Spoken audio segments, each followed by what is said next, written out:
мынау және мынау сіз үшін ойын мен күлкі болса, басқа біреуге діни сенімінің қорлау болып келеді.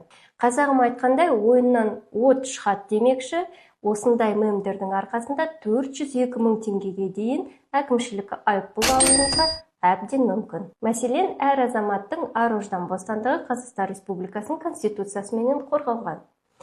Біздің діни қызмет және діни бірлестіктер туралы заңына сүйенетін болсақ, Қазақстан Республикасының заңнамаларына сәйкес діни немесе басқа да нанымдарға сену, оны таратуға, діни бірлестіктердің қызметіне қатысуға және миссионерлік қызметті іске асыруға әр азаматтың құқысы бар. Сондықтан жеке тұлғалардың азаматтық құқықтарын оның діни сенімдеріне бола бұзу, діни сенімдерін қорлау, сонымен қатар оның наным сенімдеріне қатысты діни ғибадат ғимараттарын, оның қастерлейтін заттарын қорлау, бұзу, әкімшілік құқық бұзушылық болып саналады.